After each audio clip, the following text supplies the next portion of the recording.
Welcome to the Purposely Aligned Entrepreneur Podcast presented by Boss Girl Creative. This is episode number 464. Today, I'm talking about truth in advertising.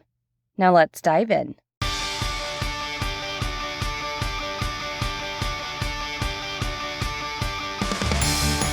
Have you already found business success but feel lonely at the top? Or do you feel like you're at a place in your business where others just don't get it?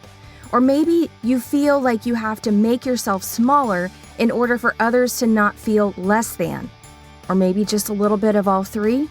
But with all that said, there is good news because I've been there and I see you, sister. I'm Taylor Bradford, the torchbearer of this podcast and sisterhood, and I'm here to lead and inspire you to stay purposely aligned in the success you have found and provide you with support, guidance, and a sisterhood to keep going, because I do get it. Your business journey isn't meant to be traveled alone. So grab a notebook, your favorite pen, and a bevy, and let's dive into this together with this latest podcast episode. Welcome to the Purposely Aligned Entrepreneur Podcast presented by Boss Girl Creative and me. Hello, welcome to episode number 464. I'm your host, Taylor Bradford. I'm almost on the mend from being sick for like 3 weeks. I still have a little bit of a sinus infection, but at least my voice is sounding a little bit better, which I'm really grateful for. Today, we are talking about truth in advertising and what kind of prompted this particular episode. It does have to do with the Federal Trade Commission.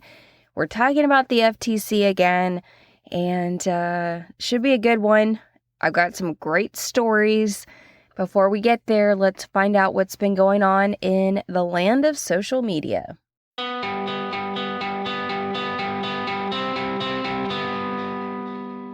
Social media headline number 1, Meta plans to cut staff at its oversight board group. The Oversight Board provides an alternative appeals process for moderation decisions. Social media headline number 2, well, what comes next for TikTok following the approval of a U.S. sell-off bill? U.S. President Joe Biden signed the proposed TikTok sell-off bill into law on April 24th, meaning that TikTok now has 270 days to be sold to a U.S.-based owner or be banned in the nation. TikTok has vowed to fight the bill in courts, with TikTok CEO labeling it an unconstitutional attack on the app. But is it? And what are TikTok's chances of winning a court battle to maintain its Chinese ownership? Here's a look at some of the questions around the TikTok ban. Could TikTok defeat the bill via legal means? And here's what TikTok has to say about that. We believe the facts and the law are clearly on our side, and we will ultimately prevail. The fact is, we have invested billions of dollars to keep U.S. data safe and our platform free from outside influence and manipulation. Next question, how long till TikTok is shut down in the U.S.? Under the bill, TikTok has 270 days to divest, though there is an additional provision which could see TikTok apply for an extra 3 months under certain conditions. So a year. TikTok has a year until it either needs to be in U.S. ownership or it's gone. And the next legal question going around, will other nations now also look to ban the app? This is a major concern for TikTok that other nations will also follow the U.S. lead and implement similar rulings. So time will tell about the fate of TikTok. The next social media headline, data suggests Threads is seeing more daily users in the U.S. than X. Could Threads be on track to become the real-time social platform of choice? And that wraps up this week's social media headlines.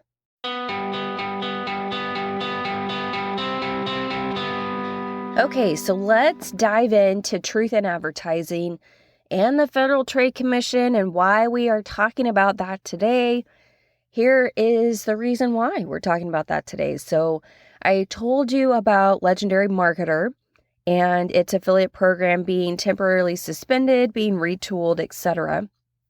They have now reopened the affiliate program, and part of coming back into the program, you have to watch a nearly 2-hour compliance training video with Greg Christensen, who is an attorney who has become known as being an attorney who tries cases against the Federal Trade Commission. And he has made his name in that particular land. He has big clients, making sure that they are following the advertising best practices, truth in advertising, all of that they do not step into the waters that would make the Federal Trade Commission come after them. And he's also hired by companies who do find themselves in deep water with the Federal Trade Commission. So Legendary Marketer reached out to Greg, or Greg reached out to them. I'm not sure how that conversation went down. Doesn't matter.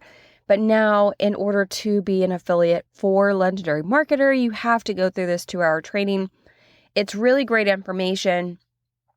But ultimately, when you are advertising your business out on social media through your marketing channels, whether that's email or blog or YouTube, Instagram, Pinterest, podcast, like you name it, especially if it's public, you have to be very careful with how you go about advertising your business. And newsflash, maybe a little shocker, maybe not, you cannot disclose income claims. Like, you can't use that in advertising. And you cannot use lifestyle claims in your advertising. You can't even imply either of those. So you can't show off your new ride. You can't show off your new mansion. You cannot show off luxury travel as part of your marketing efforts. It's one thing to have a personal Instagram account showcasing these things, but it's a whole nother thing when you tie it to marketing your business. So ultimately, Legendary went to their top affiliates and said, stop doing these things, remove these things from your accounts. And the ones that chose not to were banned out of the program and basically not allowed to come back in unless they could prove that they did all the things that they were asked to remove.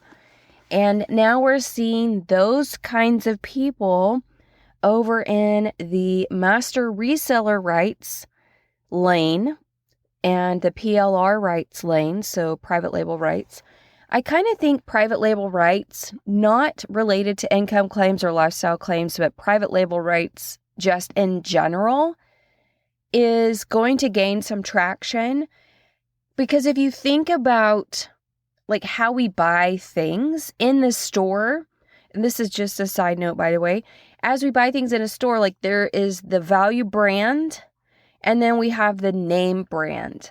But the value brand is also made by the name brand, but they have licensed to the store the ability for the store to put their logo on the thing versus the name brand.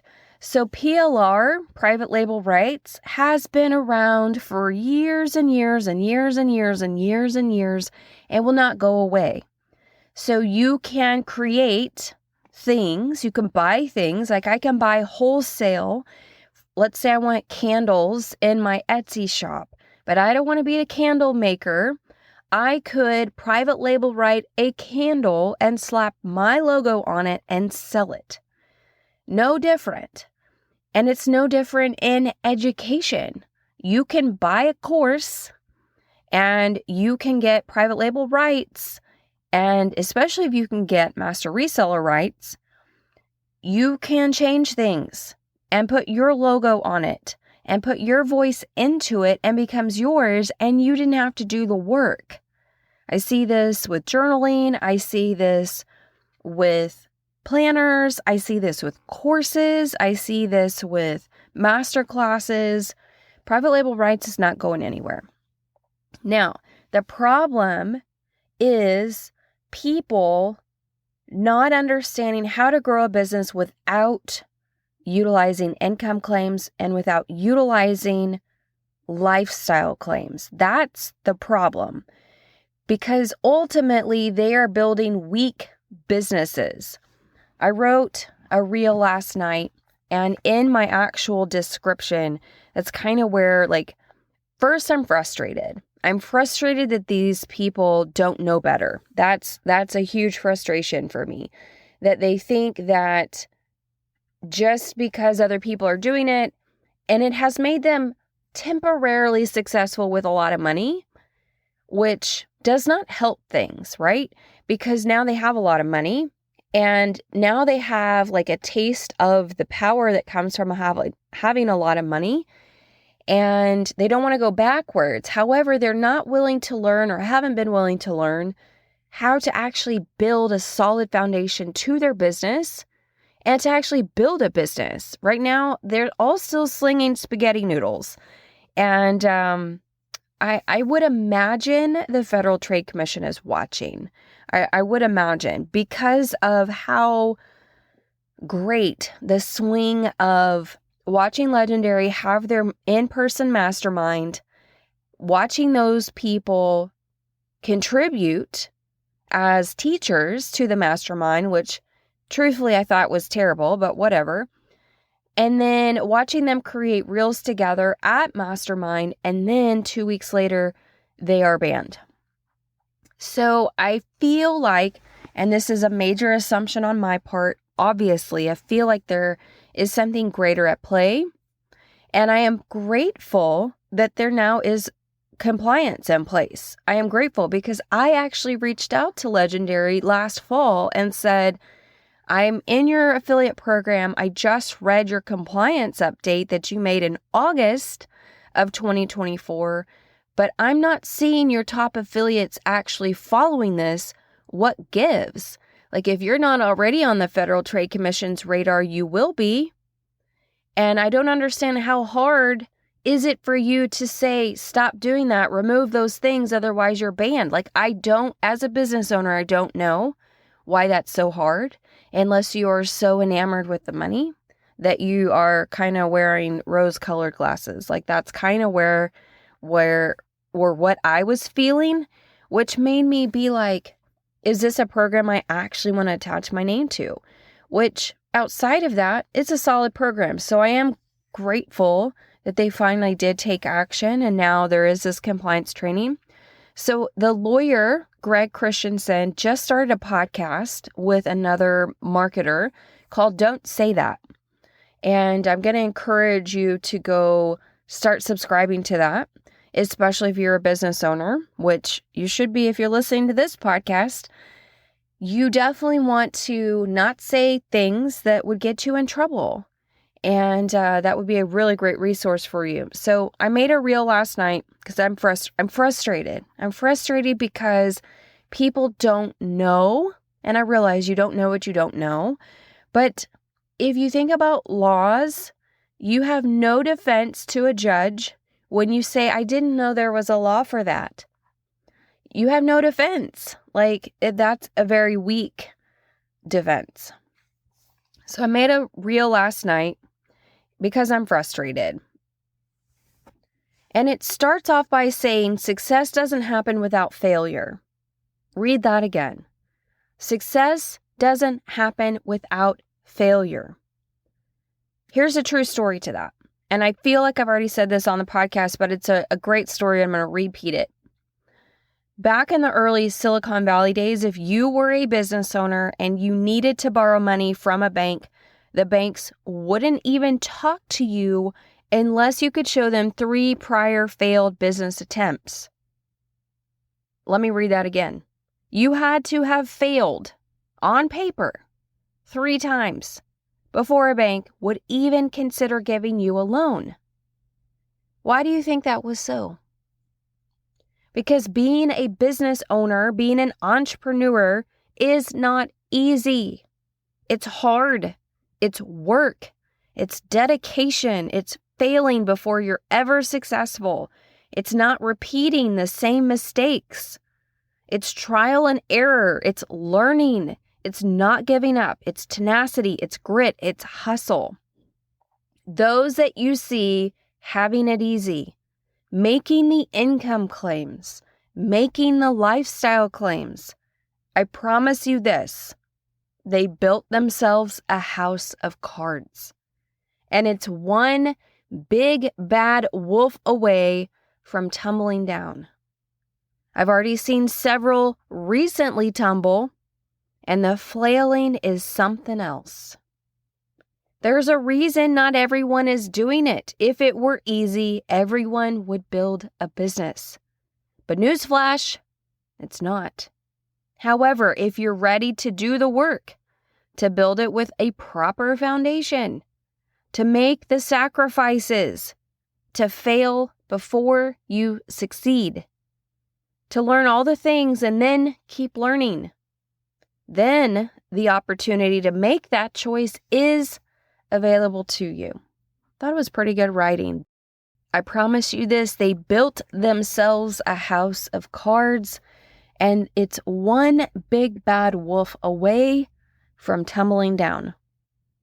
And the big bad wolf would be the Federal Trade Commission or a state agency or a local agency that is basically paying attention. So with that compliance training, like I said, it was very, very solid, very thorough. And because Greg is an active attorney working in the advertising sector and, disclosures and making sure his clients don't get themselves in trouble. But if they find themselves in trouble, you can hire him. And then he works really hard to make sure you don't ever have that trouble again. But the Federal Trade Commission does not play. They first send you a demand letter. I think it's called like a CIV or something like that, a civil complaint, and CIR. Anyways, I don't remember exactly what it's called, but they send you this letter and they say, we have seen you do these things, and they give you a long alphabet list of every claim that they have seen you made. Do not be surprised if they are on your email list. Do not be surprised if they have invested in your course and are in your community and can see what you're doing behind closed doors. They do not want you duping consumers. This is a very big thing, and they have the full backing of the Department of Justice to help them pull all of this off, and to no expense, like they're using taxpayer money. So, in one particular screenshot of the compliance training, the defendant's inadequate disclaimers do not cure their misrepresentation. So no matter your disclaimer, results may vary. These are my personal results. That will not hold up in a court of law. No amount of disclaimers are going to work for you. Defendants' inadequate disclaimers do not cure their misrepresentation. So it doesn't matter what you have in fine print. It matters that you just don't do it. So you'll get this letter from the FTC. It'll be an alphabet list, and you have 15 days. 15 days to provide them documentation, basically saying you have proof of everything you've ever claimed. And you only have 15 days. Because if you make the claim, you better already have the proof sitting on your computer, a copy printed out, saved in a safe place like your safe or a bank security deposit box. Because if you can make the claim, you better already have the data to back it up. Here is the definition from the Federal Trade Commission about earnings claims.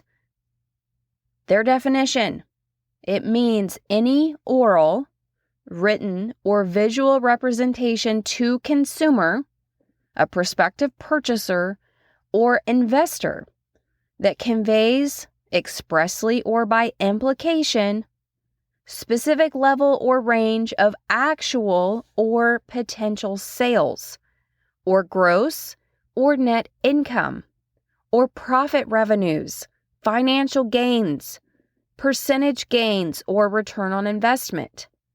Earnings claims include but are not limited to any chart, table, mathematical calculation that demonstrates possible results based upon a combination of variables. Any statement from which a consumer, prospective purchaser, or investor can reasonably infer that he or she will earn a minimum level of income. Example, earn enough money to buy a McLaren Spider, earn a six-figure income, or earn your investment back within 1 year, which references to quitting one's job, not having to work, or living off income from online sales. References to increased purchases or savings, including a home, cars, boats, vacations, or travel. Any statements, claims, success stories, endorsements, or testimonials about the performance or profitability of representatives, endorsers, instructors, or customers, and any representation, even hypothetical, of how much money a consumer could or would earn. That's the definition. And it's basically saying you can't make a lifestyle claim either. Even saying invest in this, sell it one time, get your money back is a claim. And you have no proof that somebody could make the investment, sell it, and earn their investment back. Like you can't make that claim because you can't promise somebody's going to be able to sell it. You have no way to know if they can even be successful selling the thing, right? So you can't even make that claim. So proactive compliance versus reactive compliance. Don't gamble. Make sure you've got all things in writing if you plan on making a claim. And even a testimonial has to be notarized. You have to have permission from the person that provided you the actual testimonial, and it has to be notarized in front of somebody saying that it's true and correct to that person's best ability, and you have to keep that on hand. You can't just willy-nilly use a testimonial. Like that, in and of itself, is a whole nother house of cards using testimonials. Procedures, you have to have procedures in place to avoid investigation and lawsuits. So an investigation happens first. If you can't provide them the information, then a lawsuit comes next. The Federal Trade Commission and state regulators win 100% of the time when they bring an investigation and a lawsuit. Let me repeat that. The Federal Trade Commission and state regulators win 100% of the time when they bring on an investigation and a lawsuit. Because by that time, their house of cards is fully backed by everything you've been doing online. Screenshots. They have screenshots. They have proof without a shadow of a doubt. Okay, I'm going to go back to the testimonials. Federal Trade Endorsement and Testimonial Advertising Guidelines. Who knew that there were testimonial guidelines protected by the Federal Trade Commission? I didn't until I went through this compliance training. Did not know that it reached this far. The Federal Trade Commission's 2009 Endorsements and Testimonial Advertising Guidelines at 16 CFR 255 govern the use of testimonials. When using testimonials, you must ensure they are honest. Substantiation for testimonials requires a signed declaration under penalty of perjury that the content of the testimonial is true and accurate, and evidence to substantiate claims made in the testimonial. This evidence must not only substantiate the content of the testimonial, but also the effort the individual put into making him or her a success. Wowzer! It goes on to say, there are generally two types of claims in which companies that are marketing must be aware: implied claims and testimonials. An implied claim arises from a range on a continuum. Even though the language states one thing, it means another. In a Kraft lawsuit, 5 ounces of milk in Kraft equals greater nutritional value when in fact it did not. Evidence that a copy test or a consumer survey confirms a particular message is taken away from the advertisement by consumers requires substantiation, i.e., our typical student makes $10,000 per transaction. That's an implied claim. Continuing, the Federal Trade Commission's substantiation doctrine requires a reasonable basis for all objective product claims before an implied or express claim is made. When alleged, requires scientific evidence based on generally accepted procedures. Claims must have sufficient evidence to substantiate the message it conveys. Reasonable basis exists where no level of support is claimed, the type of claim, the type of product, the benefit of a truthful claim, the cost of obtaining substantiation for the claim, the consequences of a false claim, and there are claims that attract certain scrutiny. So basically, maybe just don't. I don't know. So the whole purpose of this conversation is for you to stay out of the crosshairs of the Federal Trade Commission and state regulatory agencies. Here are some common mistakes that marketers are making. Don't assume that because you think something is true that it is sufficient substantiation. Don't believe that because someone else is using a particular marketing strategy that it is okay to do. Don't forget to get consent from people that you're going to be using in your testimonials, or you're going to use their testimonials. You have to have consent from them. Plus, it has to be notarized. And then if they're making claims in there, they have to provide you the proof of the claim. Disclosures are required but are not a get-out-of-jail card, and just don't guess. Most marketers believe they understand the law when they do not. We don't worry because we are doing it better than everyone else. Yeah, don't be that guy. Very few attorneys actually know anything about federal marketing and advertising compliance. Even if you find competent counsel, you need someone to help you fix the problem, not merely identify what is wrong. So that, ladies and gents, is the conversation we're having today. And I actually did reach out to an MRR company yesterday. I reached out through the community admins and said, here's a long list. This is what I said. I'm going to read it to you. Hi, ladies. I'd like to pass on some info for the course creators. Maybe even have a conversation with them, which, side note, I am having a conversation with the course creators. I've been a digital marketer since 2008 and a business coach since 2011.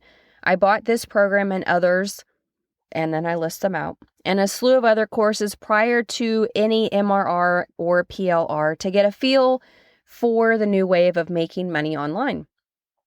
I own and operate a roofing and construction company, event rental business, rental property, both residential and commercial, RV boat storage facility.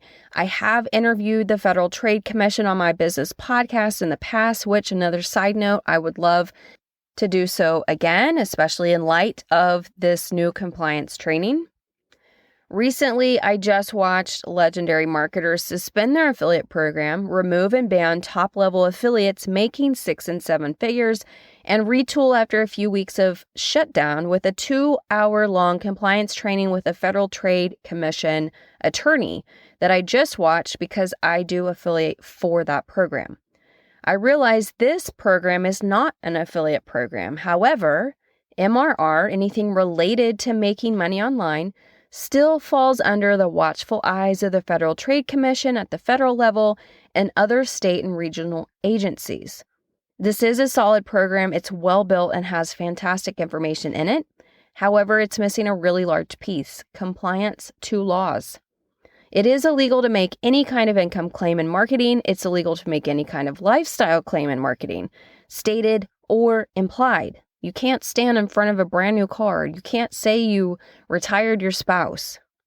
And I'm seeing reels with people who are attached to this program or who have also contributed to this program. I'm seeing this strategy being used to grow, and people are just copying people because that's what they are seeing others do. It's one thing to share in this group that you made sales or X income, although that would come under scrutiny the moment an investigation is launched. But you cannot make any kind of income claim or lifestyle claim stated or implied and use it in your marketing. Even with a disclaimer, disclaimers carry zero weight in a court. If someone comes under the watch of the feds, it opens Pandora's box to the creators of it as well. The attorney actually made a comment that a guy went to work for a company, had only been there 3 months, and they came under investigation from the Federal Trade Commission. And because he had been a part of it for 3 months, but wasn't necessarily a part of it when they were like doing the bad stuff, he still had to do work. He still came under scrutiny because he was associated with them for 3 months. Now, how crappy is that? And going back, and this isn't just limited to people in the USA. If anyone outside of the USA has followers who are in the USA, they are liable too. I'm not an attorney. The course creators would need to work with an advertising compliance attorney who has tried cases against the Federal Trade Commission and is actively trying FTC cases in order to get the most accurate information, because most attorneys have no basis for having this kind of information. I would hate to see this program shut down and people lose everything, quite literally. I can provide them resources to point them in the right direction, as it's been a soapbox item for me for years that people stay compliant when advertising online. Just because you see someone do it one way does not mean that that person has any clue there are laws they are breaking. I bet if you ask them, they've never been told or have heard this information. However, in front of a judge, that holds zero weight, the not knowing. If you receive an action letter, you have 2 weeks to supply all the info they request. The letter will have an alphabet list of every claim you've made on socials, funnels, in your course, etc. And you have to have substantiated proof to back up those claims. And most people cannot do that, which means it goes to court. From the influencer side of things and proper disclosures, I've seen fines of $15,000 per occurrence. Per occurrence means one reel, one tweet, one story, one Facebook post. I really don't want to see anyone get in trouble, and the more income and lifestyle claims that go out, the greater the chance of landing on their radar if you already haven't. So guys, let's get better. Let's get better. I'm not saying that any one of you listening are doing these things, but let's get better as a whole. And hopefully these conversations that I'm having, this one is the first one with this particular course. And, but I do plan on making my way through into some of the others that I have purchased and having the same conversations if they have these kinds of claims coming out from people actually paying to own rights to these things. And, you know, one thing that I see that's completely, you know, being a problem. It's a problem. Like, you create this course and then you give people the rights to resell the course, which is fine, but people now are making it a business to resell the thing that they bought without really understanding how to build a business. And so that is a shortfall. It's a shortfall to utilize the fact that you can resell it and make money without actually building a business or finding a niche that you're interested in. There was a girl last night who was basically saying, hey, I've been doing this for a month and I haven't made sales or gotten any leads. And I'm thinking to myself, most businesses aren't making profit until year number 3. And you're 1 month in. Like, that is how income claims and lifestyle claims are completely skewing how all of this works, how building a business, creating a strong foundation, knowing who you're talking to, who your ideal customer is, what solution you are providing them, or what problem you are solving for them. None of that is being figured out because people are using lifestyle claims and income claims to sell. And at the end of the day, house of cards, it'll come tumbling down because no one is understanding the basics of business. And that's a problem. And I really hope that I can make some waves because it is. Like, I want people in business to be successful. I want to be your biggest cheerleader, but you have to do the work. You can't just sell something. I mean, you might as well be in an MLM. And that's just a whole nother story for another day.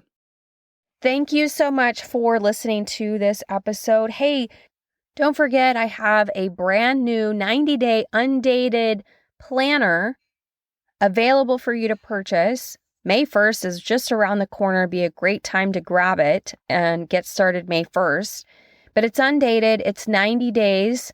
And it focuses on affirmations and gratitudes, and then it's a place for your task and to-do list. It just helps you stay organized. Grab that. Go to bossgirlcreative.com/BGC planner. Again, that's bossgirlcreative.com/BGC planner. Grab a copy, get started. And yeah, I hope you enjoy it. I hope you like it. It's beautiful. And until next time, I hope you have a great rest of your week. Oh, wait, before I go, thank you truly for your support of my own business journey and this podcast, The Purposely Aligned Entrepreneur. If you know another entrepreneur who is in the same business trenches, who has already found success but might be feeling a bit lonely in their journey, my hope is that you'll share this podcast and this sisterhood with them. Because this, what we do day in and day out, isn't meant to be done alone. Speaking of lonely, if you're ready to squash the business journey loneliness, stop what you're doing right now and join the sisterhood. Visit bossgirlcreative.com/sisterhood. I can't wait to see you in there.